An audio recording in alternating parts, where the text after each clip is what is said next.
네, 여러분 안녕하십니까? 인문학 살롱의 유혜선입니다. 네, 지난 한 주 동안에 새해가 밝았습니다. 시청자 여러분 새해 복 많이 받으시고요. 여러분들 새해 설계하시는데 아름다운 삶, 건강한 삶을 설계하시는데 저 인문학 살롱이 함께 할 수 있기를 진심으로 바랍니다. 그러니까 오늘이 새해 첫 방송인데요. 오늘은 그래서 아름다움과 미 그리고 사랑과 예술이라는 주제를 가지고 한번 시작을 해볼까 합니다. 여러분들 그 에릭 프롬의 사랑의 기술, The Art of Love 책 읽어보셨나요? 네, 사랑에도 기술이 필요하다고 합니다. 그리고 또 이런 말이 있죠. 인생은 짧고 예술은 길다. 누가 한 말이죠? 네, 의학의 신 히포크라테스가 하신 말씀이죠. 의학의 기술 발달에 의해서 우리 삶이 건강하고 또 질병의 치료에 의해서 우리 삶이 길어진다 하는 그런 의미가 되겠는데요.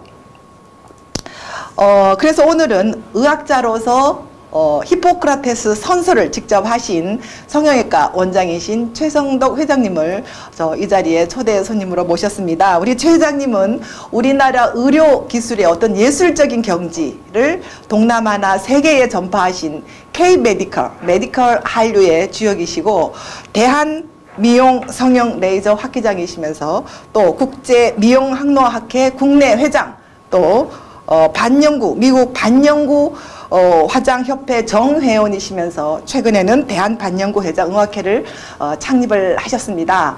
더 나아가서는 우리 최성덕 회장님은 의료인들의 어떤 그 인문학적 소양과 또 감성 교육을 위해서 굉장히 노력을 하고 계시는 분이죠. 그래서 오늘은 우리 최성덕 회장님을 모시고 성의학에서 바라본 뷰티 문학이라는 주제를 가지고 이야기를 한번 나눠볼까 합니다. 자, 회장님 오늘 이 자리에 나와주셔서 감사드립니다. 네, 반갑습니다. 네, 우리 시청자 여러분에게 간단하게 인사 말씀 해주시죠. 오늘 이렇게 뵙게 돼서 매우 반갑고 이 공감방송에 출연하게 돼서 영광으로 생각합니다. 제가 가장 좋아하는 말이 공감인데 네. 굉장히 좋은 이런 분위기에 봐서 힘찬 새해를 시작하도록 여러 시청자 여러분께서도 많은 도움이 됐으면 하겠습니다. 네, 우리 그 회장님은 정말 원장님이시면서 또 이렇게 환자를 치료하는 의사님이신데요. 어떻게 의사들은 굉장히 이성적이잖아요. 근데 굉장히 감성적이시고 인문학에 대해서 관심도 많으시고 또 뭐 여러 가지 학계 활동이라든지 교육 활동 또 이런 걸 많이 하고 계시는데 우리 회장님이 생각하시는 어떤 남녀에 따라서 또 성에 따라서 아름다움이라든지 이런 어떤 그 예술이나 미학에 대해서 느끼는 이런 차이가 좀 있다고 이렇게 항상 말씀하시는데 회장님 어떻게 생각하십니까? 네, 내가 오랜 개업 생활과 네. 학교 활동 네. 또 다양한 분야의 그 진료를 하다 보니까 네네. 의사가 의학적인 지식만 갖고는 절대 안 된다는 그렇죠. 말이에요. 네. 의사도 사회이론이고 네.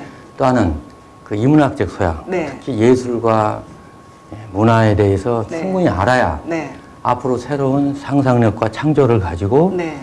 우리 한류 뷰티뿐만 아니라 네. 한국 의료의 네. 뷰티 산업의 발전에 기여할 수 있겠구나 하는 생각을 가지게 돼서 네.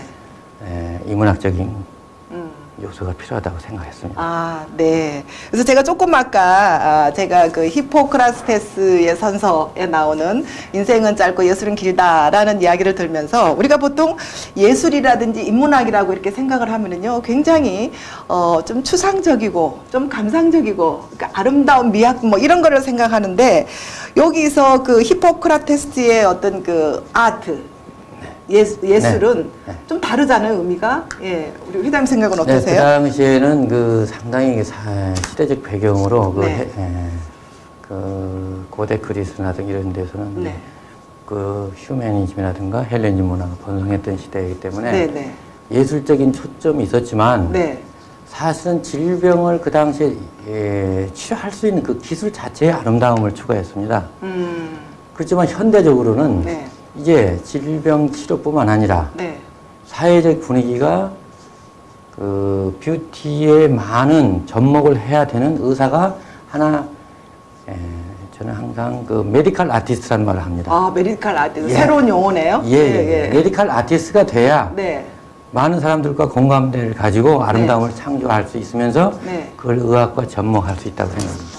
아니 근데 이렇게 수술을 하다 보면은요 굉장히 그 집중을 하고 이성적인 어떤 이런 그 상태에 있어야 되는데 예술이라든지 어떤 인문학이라든지 그걸 감성적으로 치우치게 되면 어떤 수술이나 이런 게 조금 약간 좀 이렇게 차후가 있지 않아요? 약간 상반되는 이야기인 것 같은데 우리 회장님 아주 독특한 생각을 가지고 계시는데 네, 그 부분에 대해서 조금 더 보충 설명을 제가요 사실 이제 의사지만 그냥 요리학원을 좀 다녀본 일이 있습니다. 그러니까 뭐 요리학원도 다니시고 또 그 메이크업 하는데도 다니시고. 그래서 나는 이 수술과 요리는 똑같다. 아, 수술과 요리. 요리를 하는 과정에서 맛있는 음식이 나오기 위해서는 사람의 혼이 들어가야 되고 손맛이 들어가야 되고 정성이 들어가야 되듯이 우리가 성형이나 이런 모든 뷰티를 아름답게 창조해서 좋은 결과를 나오려면 똑같이 음식 만들 때처럼 혼을 넣어서 정성과 마음과 손맛을 잘 할 수 있도록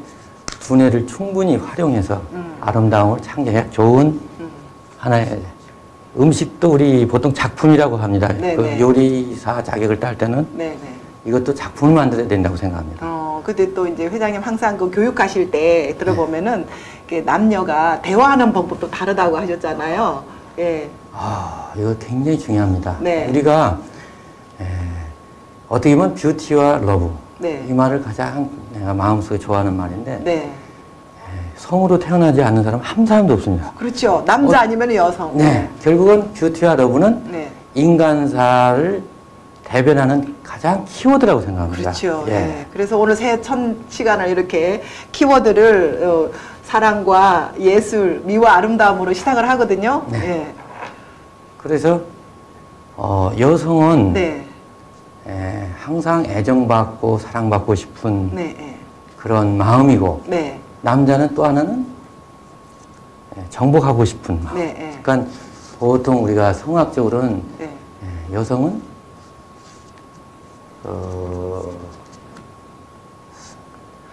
선택의 자유가 있다고 합니다. 여성이요? 네. 여성이 어떻게 선택? 왜냐하면 모든 사람으로서 애정을 받아야 되니까 아무나 선택할 수가 없습니다.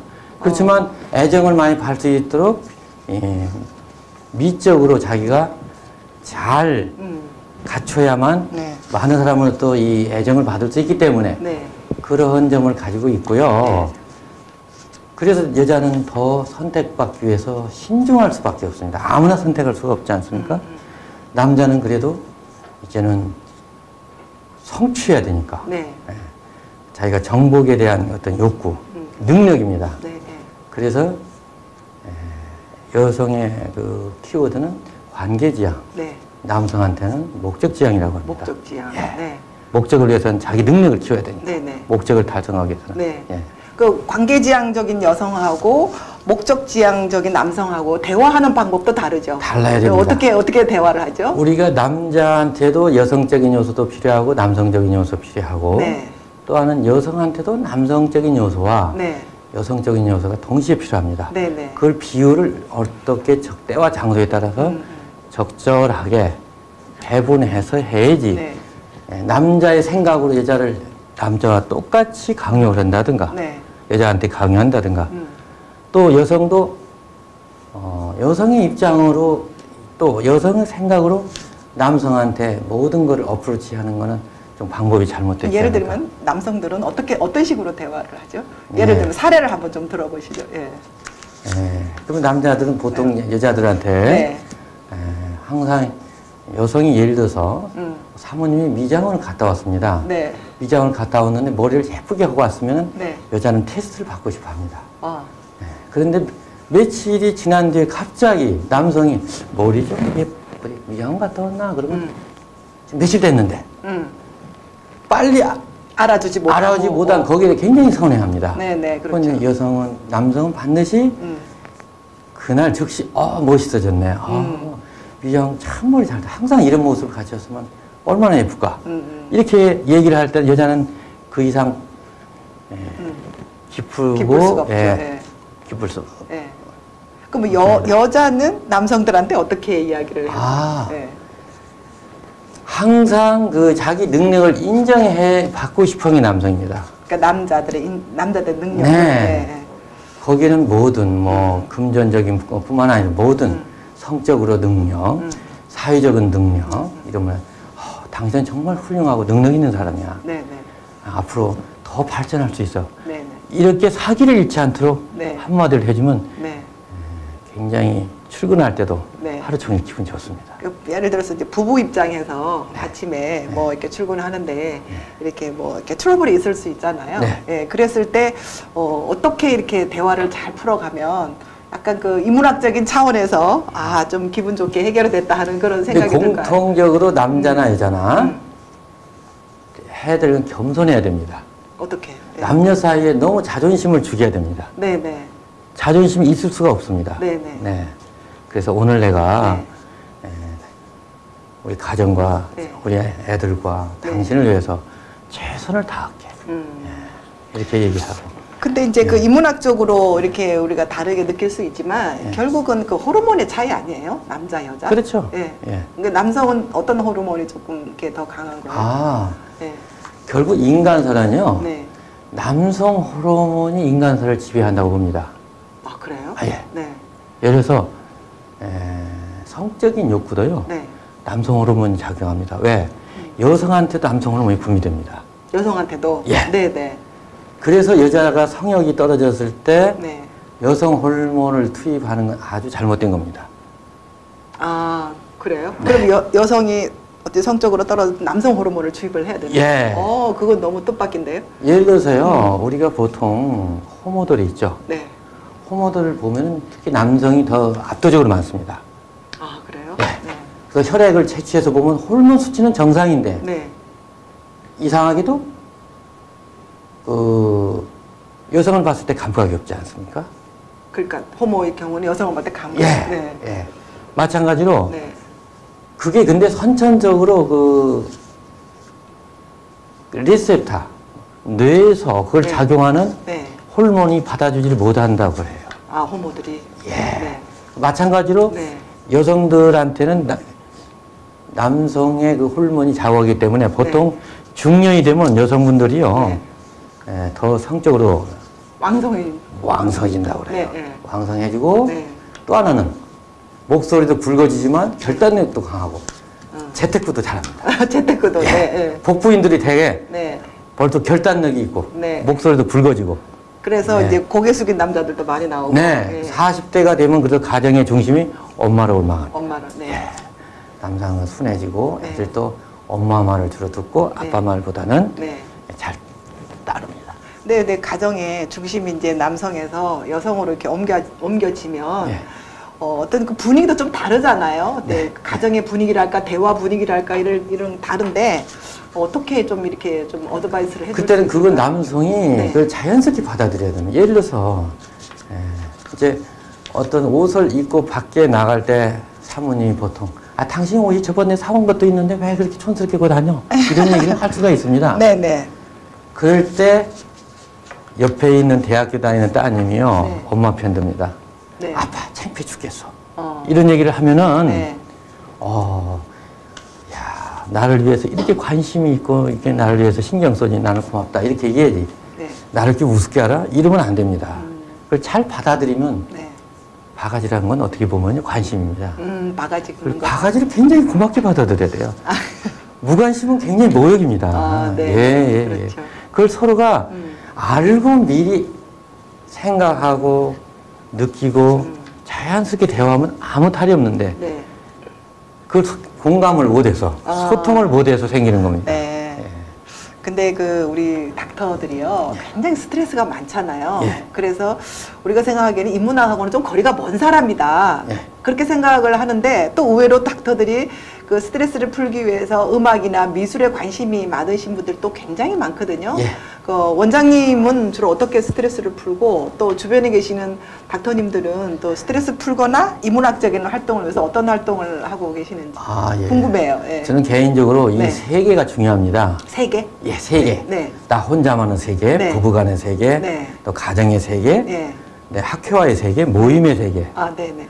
우리 인문학 사롱의 세계. 인문학 살롱의 세계. 우리 실제적으로도 인문학 살롱의 회장님도. 그러면 각각이 세계에서 내 역할을 충실히 잘하면 좋은데 네. 그 중에서 나 혼자 있을 때 가장 외롭지 않고 행복한 사람이 가장 저는 행복한 사람이라고 생각합니다. 그렇죠. 저는 그래서 선생님들이 조금만 노력하면 좋은데 네. 거기까지 미리 생각을 못하고 경험을 안 해서 그럽니다. 네. 네. 그래서 우리가 조금만 이끌어주면은 네. 선생님들이 쉽게 따라올 수 있습니다. 예, 의사 선생님들은 워낙에 학교 다닐 때 공부 네, 공부밖에 잘했기 공부를 때문에 그렇게 해야 되잖아요, 또. 예, 그래서 저는 젊은 친구들을 잘해줍니다. 젊은 친구들요? 쉽게 받아들이니까. 아. 예, 우리 사회에서도요. 네. 나이 든 장년층 젊은 친구들한테 네. 희망과 용기와 꿈과 애정을 가지고 항상 잘 대해줘야 됩니다. 나이 드신 닥터님들은 말을 해도 안 들으신다는 거죠. 안 듣죠. 또 자기 분야가 확실하니까 네. 또 다른 사람 이야기는 받아들여주지도 않고. 그럼요. 예. 제가 그래서 학회를 운영하면 한 번에 1000명도 등록할 때 있습니다. 그렇죠. 너무너무 성공적으로 하시잖아요. 항상 젊은 친구들한테 나는 악수해주고 너 어디서 개업하니? 네. 너 정말 오늘 강의 잘했다 칭찬해주고 또 어떤 경우는 자료 같은 것도 내가 주고 그러면 네. 나하고 친구가 됩니다. 네. 그래서 우리는 계층 간에 친구가 되어야 됩니다. 프렌드십이 굉장히 중요합니다. 근데 또 나이 드시고 또 이렇게 자기 분야에 또 어떤 그 기라성 같은 업적을 쌓으신 이런 어떤 대단한 그 선배 닥터님들을 우리가 또 무시할 수는 없잖아요. 네. 무시할 수는 없는데 네. 좀 인문학적인 소양을 가지면 무너진다고 생각합니다. 무너져요. 그러니까 왜냐하면 어떻게? 사람은 자기의 지식과 경험의 범위 내에서 세상을 본단 말이었습니다. 그렇죠. 예. 그러니까 자기의 경험을 쌓았기 때문에 그 눈으로만 모든 거를 다 해결을 하고니까 안 되거든요. 그래서 경험을 많이 쌓고 다양하게 대화하고 각 계층과 많이 이렇게 커뮤니케이션을 했을 때는요. 절대 앞뒤가 막히지 않고 잘 이해갑니다. 근데 그 닥터님들은 항상 그 의료 하시는 그분들만 이렇게 친구가 돼서 그 같이 시간을 보내시잖아요. 다른 분야에 계시는 분들하고는 거의 대화 많이 안 하시잖아요. 그게 벌써 공감대가 부족하니까 그렇습니다. 벌써 모였을 때 주제가 다르지 않습니까? 네네. 그 세계에서만 너무 집착하니까 의사들도 역시 자기의 지식과 경험의 범위 내에서만 세상을 보기 때문에 그런다고 생각합니다. 네네. 우리가 정치인은 정치인의 눈으로 항상 표와 공처는 머리에 두듯이 의사도 어떻게 환자 치료할까, 결과가 어떨까, 컴플레인을 어떻게 줄일까, 그런 것만 거기에 너무 몰두해서 그렇다고 생각합니다. 만약에 그 우리 회장님은 우리 닥터님들의 어떤 그 인문학적 교육을 위해서 굉장히 신경을 많이 쓰시잖아요. 우리 닥터님들한테 어떤 교육을 해주면 좋을 것 같아요? 사실은요, 개업을 잘하려면요, 의사 선생님들이 환자들하고 이렇게 대화를 잘해야 되지 않습니까? 실력만 갖고 안 됩니다. 그렇죠, 요즘은. 실력을 잘 전달할 수 있는 능력이 있어야 되는데, 그러기 위해서는 항상 인문학적인 소양과 문화예술적인 것, 그리고 환자 입장에서 생각해야 됩니다.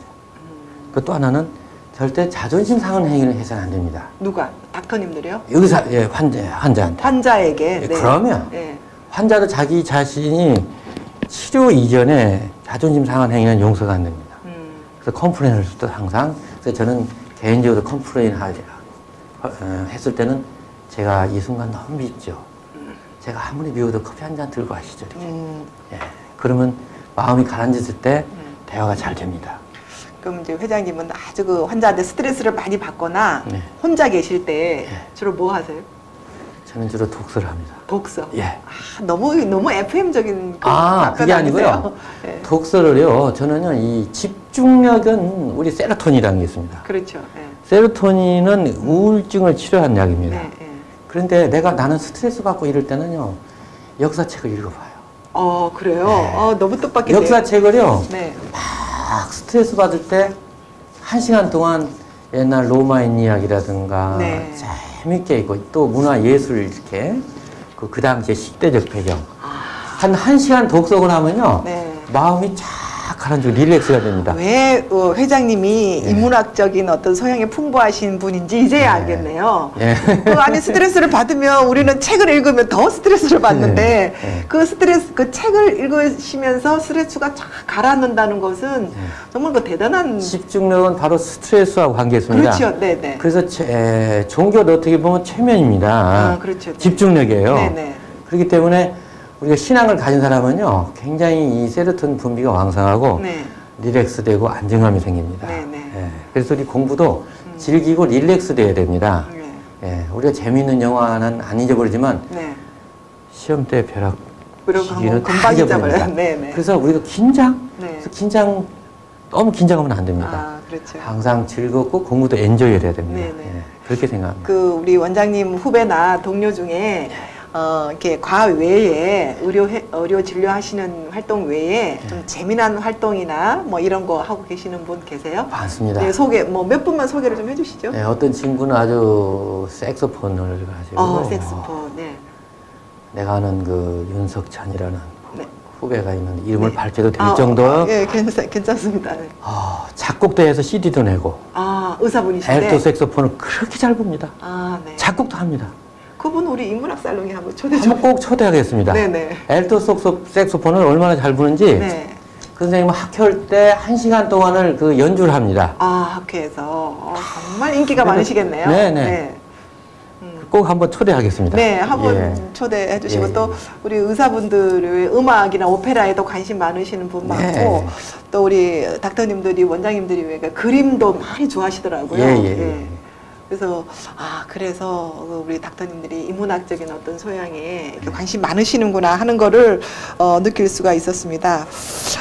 이제 제가 또 이거를 하나 여쭤보고 싶은데요. 우리 그 K 메디칼, K 한류를 어떻게 생각하면 일으키신 주역이신데 회장님 생각은 우리나라 그 성형외과 기술뿐만 아니라 뭐 외과나 뭐 모든 내부의 어떤 그 수술 이런 것까지도 우리나라의 그 의사님들이 세계적인 수준이라고 하더라고요.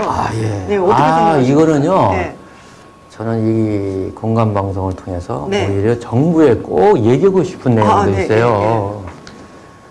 우선 우리가 가장 우리나라가 경쟁력인 분야가 두 분야가 있다고 하면은 저는 IT 분야하고 IT 분야. 또 하나는 의료 분야입니다. 의료 분야는 정말 세계적입니다. 뭐 종합검진서부터 여기 외국 의사, 특히 러시아 의사들 한국에 오면요, 종합검진 받으러 와갖고 이 시설과 그 다음에 그 치료 결과에 대해 놀라워합니다. 그런데 이게 지금 점점 발전해서 이게 이제 의료 산업으로 우리가 이거를 세계화해서 엄청난 우리 경제적인 부분과 경쟁력을 가질 수 있는 부분이니까 이걸 잘 키웠으면 합니다. 근데 그거는 성형수술은 한국이 세계적이라는 거는 어느 나라는 인정합니다. 제가 유럽에 갔을 때도 그렇고 저번에 싱가포르 학회에서 우리가 의사 5명이 가서 한 세션을 한국 의사만 워크숍을 했습니다. 그랬더니 꽉 찼습니다. 얼마 전에도 다녀오셨죠? 중국하고 다 다녀오셨잖아요. 근데 거기에 미국, 유럽, 두바이, 뭐 중동에서 온 의사들도 있었는데 우리하고 이게 토론해 보니까 우리 우리나라에서는 학회 정도 레벨이면 세계적이라는 것을 알았어요. 그 이유가 뭐라고 생각하십니까? 왜 우리나라 사람들이 이게 손끝 제조하고 같은 뭐 그런 맥락인가요? 1차적으로요. 우리 공통적인 우리 한국의 특성은 우선 우리나라 사람들이 성취욕이 강합니다. 성취욕. 성취욕. 또 하나는 머리가 굉장히 좋습니다. 성취욕이 강하다는 것은 어떤 몰입도나 이게 강하다는 거와 같은 말이죠. 내가 해야 되는 어떤 목적 달성에 대한 그러니까 집요하게 집중력과 목적 달성. 목적 달성. 또 두 번째는 우수한 두뇌, 머리. 뭐 두뇌는 외국에도 두뇌 좋은 사람들 많잖아요. 내가 몰랐는데 해외 학회 나가서 보니까 내가 그런 걸 많이 느꼈어요. 우리나라 사람 머리가 엉덩이 뛰어나다. 여기서 우리 배웠던 학생들 미국 가면은요, 수학 같은 거 가면 금방 전교에서 토로합니다. 그리고 또 하나는 우리가 가장 어려운 점은요, 언어 장벽이에요. 언어 장벽.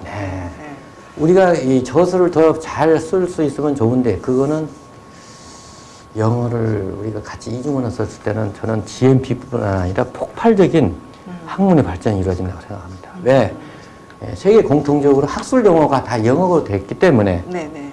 우리가 책 쓰기도 편하고 해외에 알리기도 좋은 게 바로 영어입니다. 그래서 우리 언어 장벽을 앞으로 해결해야 된다고 생각하고요. 네. 또 하나는 우리나라 선생님들은요. 그 성형 수술을 하더라도 서양 특히 옛날 한 70년대 그때는 일본 성형이 굉장히 잘한다고 그랬어요. 그렇죠. 우리나라가 발달되기 전에. 예. 근데 80년대 들어와서는 우리나라 사람들은요. 한번 어떤 수술을 해야 되겠다 그러면 결과를 만들기 위해서 정말 수단과 방법을 안 가지고 총 실력을 동원합니다. 혼을 다합니다. 네네. 그러니까 발전할 수밖에 없고 또 한국 의사들이 워낙 열심히 합니다. 저도 일일 거의 쉬어본 날 없습니다. 세미나 워크샵, 또 밤에도 소금의 워크샵도 많이 합니다. 그 정도 노력을 많이 합니다. 우리나라 의사만큼 노력은 의사는 없다고 생각합니다. 결국은 노력이군요. 예. 결국은 노력이군요. 예. 그래서 요즘 그 대학생들이라든지 요즘 중년층들도 성형 많이 하잖아요. 네. 예. 근데 저는 꼭 이걸 여쭤보고 싶어요. 이렇게 성형을 해서 좀 만족하면, 좀 뛰어나면 결점을 감춘다는 것도 이제 약간 자신감을 갖는 것도 물론 좋지만 너무 지나치게 그 외모 지상주의, 루키즘이라고 하죠. 그렇게 흐른다는 거에 대해서 우리 회장님은 어떤 균형 감각을 가지고 계시는지. 왜냐면요, 우리나라 사람은 남한테 지는 걸 싫어합니다. 맞습니다. 성취욕이 강한 만큼 또 지는 거를 싫어하죠. 그래서 사람들이 자기 인격과 외모를 동일시하는 경향이 있어요. 인격과 외모를. 예. 그러니까 자기 신분 상승을 위해서는 자기가 외모를 가꿔야 된다. 바로 그겁니다. 실제적으로 외모를 가꾸면은 또 성형을 하면은 신분 상승이 되나요? 면접 볼 때도 좀 점수를 따죠. 아무래도 조금 우리 흔히 하는 말로 보기 좋은 떡이 먹기도 좋다고.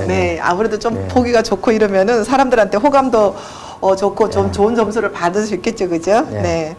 그리고 이제 더불어서 우리 중국과 아시아의 그 미에 대한 기준이 좀 다르잖아요. 우리나라 사람들과 또 중국, 아시아, 아시아 얼마 전에 또 많이 다녀오시고 하셨는데 어떻게 근데 공통분모를 우리가 시장을 무한대로 개척할 수 있는 게 한류가 주도로 이룬 면의 일부 케이팝도 역할을 합니다. 왜냐면요, 그 음악성도 있지만 그 율동이라든가 예쁜 외모, 거의 그게 바로 우리 그 문화적인 면, 그 예쁜 외모가 우리 K-뷰티에 나는 직접적으로 역할을 아주 한다고 생각합니다. 그렇죠. 그러니까 이거로 한국 의사의 성형을 잘 해서 저렇게 예쁘게 됐구나. 그런 생각을 가지고 있는 것 같아요. 그 소녀시대나 이런 어떤 우리 그 어린 그 가수들이 굉장히 우리 메디컬 쪽에 그러다 보니까 이 성형이 오히려 이 화장 피부라든가 이것까지 같이 합쳐서 화장품의 매출에 올리는데 큰 역할을 하는 거예요. 화장품과 성형외과 이런 거에 다 들어가는 거죠. 그런 역할을 한 것 같아요. 앞으로 전망은 어떨 것 같아요? 이거는 무한대라고 봅니다. 왜냐면 인간의 본능이 아름다워지고 싶은 그런 본능이 있고 또 하나는 이 아름다운 거는요, 말이 필요 없어요. 감성의 핵심입니다. 보는 순간 예쁜데 어떻게 합니까? 머리에 지워지지 않는데. 그리고 또 하나는 중국만 해도요, 그 사람들이 인상과 관상을 중요시하는 문화입니다. 중국 사람들 좀 그런 게 있죠. 그게 있습니다. 그래서 항상 중국 사람들은 자기 그 고유의 어떤 관상학적인 걸 원하기도 하지만요, 어떤 경우는요, 우리나라 걸 그대로 해달라고 합니다. 아예 그냥 그대로 그냥 해달라고 그래요.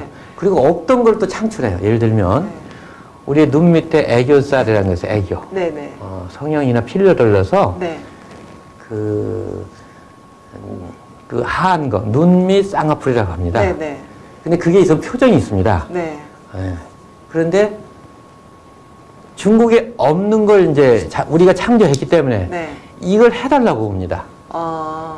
네. 그 원래 없던 거예요? 없던 거예요. 중국에는 없었어요. 그러니까 우리 닥터님들이 네, 만드신 읽는 걸 만든 거를. 뭐 블루오션이네요. 뭐 그렇죠. 새로운 시장의 창조네요. 그래서 여기 중국 사람들이 와가지고요. 우리나라 연예인이나 애교살, 인터넷 본 사진을 그대로 스마트폰 갖고 와서 이대로 해달라고 합니다. 예, 그때는 흐뭇하고 실망을 안 시켜야 되겠는데 이런 또 걱정도 합니다. 그 대신에 성형에 대해서 또 이렇게 실패를 하거나 자기가 원하는 대로 안 나오거나 또 이렇게 자주 하다 보면 약간 중독이 된다고 하잖아요. 그랬을 때 이렇게 본인들은 굉장히 자괴감이나 이런 거 많이 상실되고 무너지고 있는데요. 굉장히 중요합니다. 그런 건 어떻게 치유를 해보시나요? 저는요, 이제 우리가 성형 수술 양적인 면에 많이 치중했지만은 또 하나는 한국의 성형은 가장 아름답기도 하지만 가장 안정된 성형, 안전한 성형을 한다는 그런 이미지가 이루어져야 된다고 생각합니다. 앞으로는 더욱더. 왜냐하면 성형은 많이 하다 보면 확률적으로 부작용 확률이 좀 있지 않습니까? 그렇죠. 여러 번 하다 보면. 네. 그래서 앞으로는 더 안전한 성형을 하는 나라 이런 이미지가 됐으면 하는 게 제 바람입니다. 네. 아주 회장님이 이제 성형외과 원장님으로서 미에 대한 어떤 주관이나 이런 게 굉장히 확실한데요. 아까 뭐 그 스트레스를 받거나 어떤 그 혼자 계실 때는 책을 읽어서 이렇게 푼다고 하셨는데 그거 말고 뭐 다른 건 없으세요? 너무 스탠다드하지 저는 않아요? 많이 돌아다닙니다. 돌아다니시나요? 네. 어디를요? 전시회도 가고 예술전당, 요새 지금 대형박물관 전시회도 가고. 대형박물관 전시 보셨어요? 보셨습니다. 거기는 이제 또 지난번에 그 손미정 과장 이야기로 인물 중심으로 한다는. 네, 봤습니다. 어땠어요? 학자로서 본 그 인물. 근데 벌써 그 오랜 세월을 지났는데 그때 벌써 정말 아름다움을 이렇게 창조할 수 있을까? 그래서 제가 미라는 건 영원불변하다. 그런 생각이었습니다. 미와 아름다움은 영원불변하다. 그래서 바로 히포크라테스가 얘기한 인생은 짧고 예술은 길다. 그게 더 실감했습니다. 그러시는구나. 영국 가서도 제가 대형박물관 한번 가봤었어요. 근데 여기 와서 보니까 또 느낌이 새롭더라고요. 어떤 부분이 제일 이렇게 인상에 남으세요? 그 당시에 그 누워있는 그 자화상 있지 않습니까? 누워있는 자화상이요? 누구인데요? 저는 안 가봤거든요. 회장님 말씀 듣고 가보려고요. 누워있는 자화상이. 그러면 한번 저랑 같이 가서 한번 또 얘기를 해야 되겠어요. 근데 그 누워있는 자화상이 누구죠? 그게 지금 이집트 피라미드에 있는. 피라미드에 있는. 그걸 그대로. 많이 왔어요? 저기. 사람들 많이 왔어요. 아니 대형 박물관에서 그 작품들이 많이 왔어요. 많이 오지는 않았는데 그래도 우리 한국 사람들이 관심 있는 분야는 왔어요. 왔어요. 충분히 왔어요. 그러셨구나. 근데 이거를 좀 우리가 관심을 갖고 이제 어렸을 때부터 그렇게 좀 훈련이 됐으면 좋겠는데 그게 아쉬움이 있어요. 전시 문화는 제가 그 불가리아를 가봤는데요. 거기에 성형을 또 잘한다는 분이 있어서 한번 가봤습니다. 그런데 우리보다 GNP는 훨씬 나은데 문화적으로는 굉장히 앞서 있더라고요. 불가리아. 수입의 15%를 공연이라든가 전시라든가 문화예술의 음악회를 간다든가 그런 데 투자한다고 합니다. 불가리아가. 간판 하나가 너무 세련되고. GNP는 우리나라보다 훨씬 낮은데. 제가 문화적으로 꿀리더라고요. 이렇게 잘 사는데 이렇게 잘 사는 나라에서 왔는데 문화적으로 꿀리는구나.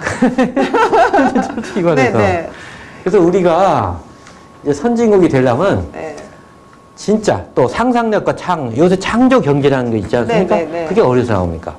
인문학과 문화예술에서 나오죠. 그렇죠. 그 훈련이 필요하다고 합니다. 필요하다고 생각합니다. 그러시죠. 역시 인문학에 관심이 많은 우리 성형외과 원장님답게 아주 보시는 시야가 굉장히 좀 남다르다는 생각이 들었습니다.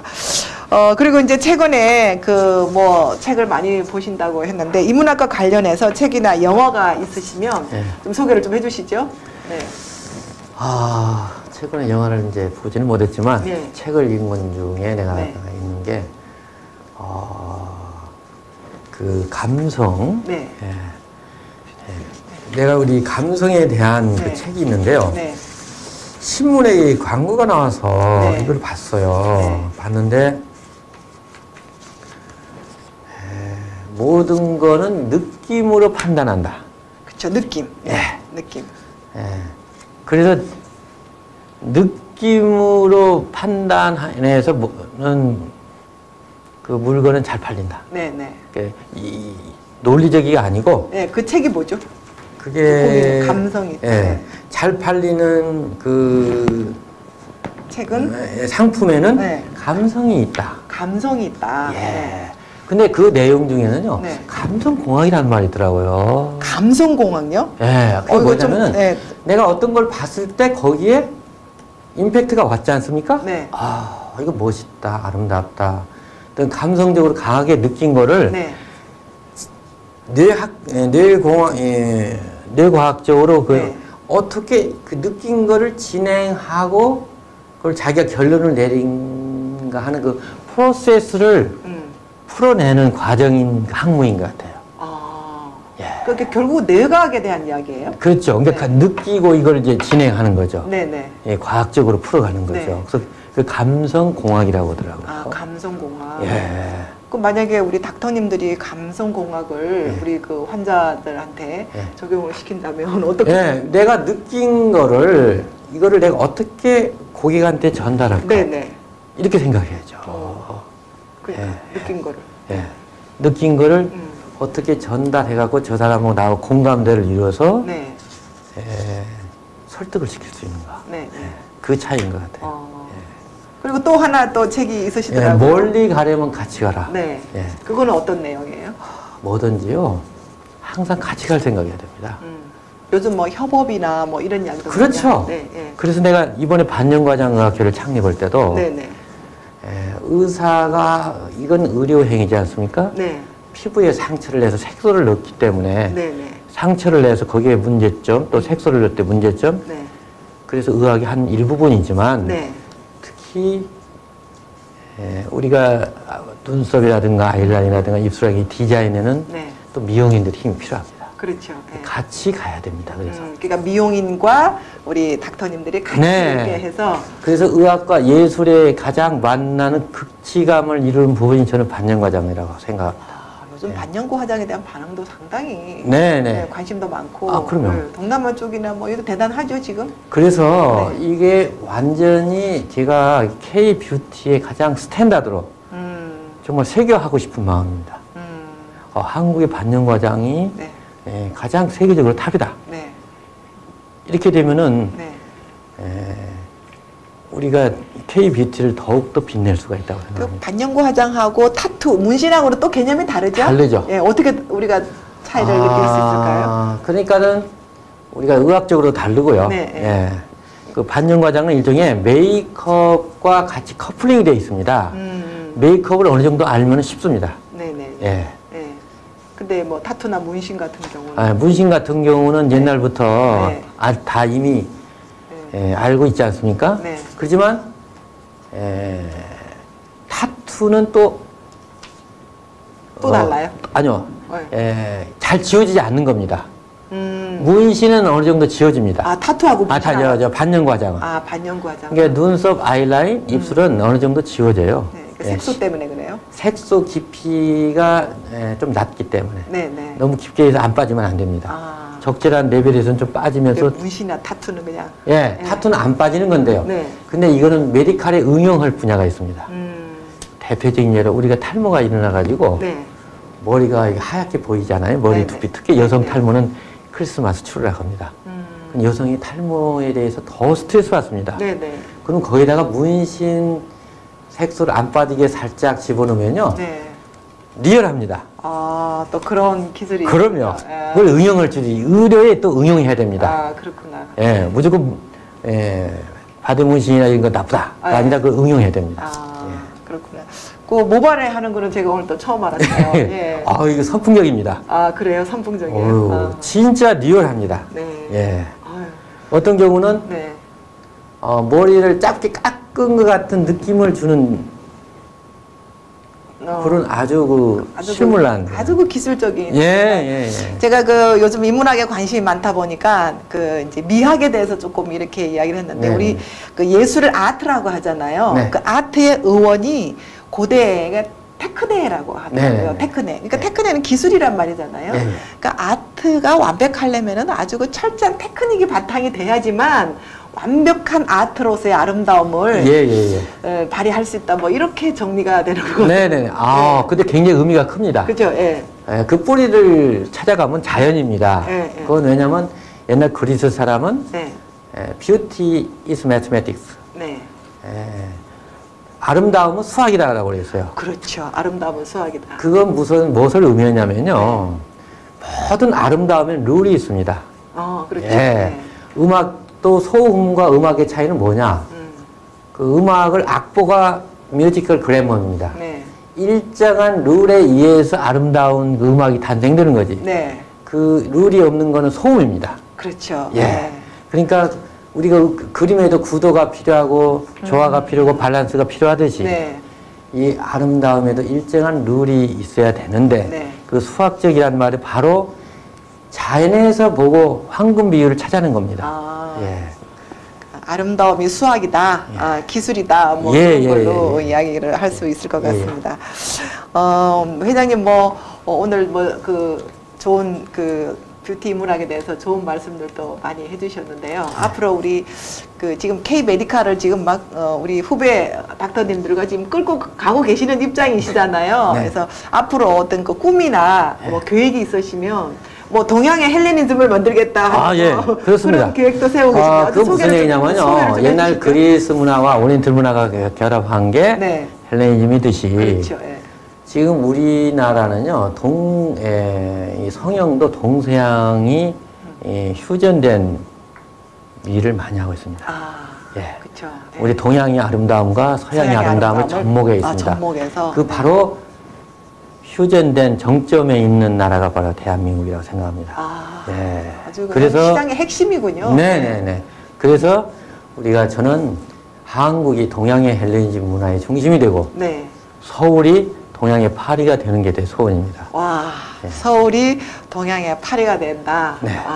그날이 언제일 것 같습니까? 그건 우리 노력량에 달려 있겠죠. 그래서 그럼 회장님 쉬지 않으면 이루어진다는 그런 불교 덕후경에 나온 말이 있습니다. 그 말을 항상 생각합니다. 회장님은 동양의 헬레니즘, 동양의 파리, 파리를 만들기 위해서 앞으로 더 어떤 노력을 지금 계획을 하고 계십니까? 이 반영 과장을 하다 보면 여성분들이요, 눈썹을 이렇게 그날 그렸는데 예쁘게 나오면 하루 종일 기분이 좋다고 그래요. 그거 절대적입니다. 헤어스타일도 내 마음에 딱 안 들면 하루 종일 기분이 그렇거든요. 근데 이 반영 과장 문신을 예쁘게 나오면요, 여성들이요, 그 다음에 욕심이 생겨요. 또 다른데 또 하고 싶다. 그 다음에 나 이마에다가 필러, 또 볼에다가 필러, 보톡스 넣어야 되겠대. 그걸 또 즉시 요구합니다. 그렇게 이게 하나의 성형의 관문이 되는 것 같아요.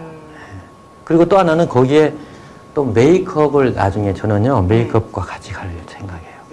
그럼 메이크업은 화장하고 연결이 되니까 앞으로 우리 또 뷰티 산업에도 일조할 수 있잖아요. 우리 회장님은 이제 그러니까 원장님을 오래 하시고 또 K 메디칼에 주역을 하시면서 한마디로 아름다움이란 뭐로 정의를 하시고 싶으세요? 아름다움이요? 한마디로. 아름다움 이퀄 러브입니다. 아름다움 이퀄 러브. 그건 완전히 같이 그 커플링 돼 있어요. 우리 아름다움과 러브 속에서 인간이 태어나가지고 이렇게 인간상 벌써 그 서로가 남녀가 사랑을 해서 또 결혼하게 되고 제2세가 태어나고 또 제2세를 위해서 열심히 노력하고 또 성인에서 태어나고 또 아름답게 보여야 모든 남성들이 관심을 가지니까 여성들은 아름답게 해서 노력하고 그게 다 커플링이 되어 있는 것 같아요. 메시지가 아주 확 와닿습니다. 시청자 여러분 어떠셨습니까? 아름다움, 미라는 것은 바로 러브라고 합니다. 우리 새해 첫날 첫 방송인데 한 해 동안 주변 사람들과 행복한 사랑을 나누기 위해서는 아름다워지는 노력을 해야 된다는 그런 말씀인 것 같습니다. 네, 오늘 최성덕 회장님과 함께 이야기를 나눠봤는데요. 우리 뭐 마지막으로 우리 시청자 여러분들에게 마지막 인사 말씀 한번 해주시면 감사하겠습니다. 항상 아름다움에는요, 정신 건강이 바로 아름다운 밑바탕입니다. 네. 그래서 정신적으로도 건강하고 육체도 건강한 전신 건강이 뒷받침되면서 또 하나는 우리나라가 이렇게 뷰티 한류가 뜨니까 K-뷰티에 대한 자존심을 가지고 그 밑바탕이 된 인문학적 소양과 예술 문화에 보다 관심을 가지고 또 열심히 참여해 주시고 어렸을 때부터 훈련이 됐으면 하는 그런 마음입니다. 금년에도 항상 건강하시고 아름다운 생활과 즐거운 시간 되시기를 바랍니다. 감사합니다. 네, 시청자 여러분들 새해 올 한 해 아름다움을 가꾸는 또 사랑을 하는 그런 새해 설계를 하시기 바랍니다. 오늘 최성덕 회장님과 함께 했던 성의학에서 바라본 뷰티 인문학에 대한 이야기로 오늘 시간을 나눠봤습니다. 다음 시간에도 좋은 주제와 초대 손님과 함께 이야기를 나눠보도록 하겠습니다. 시청자 여러분 감사합니다.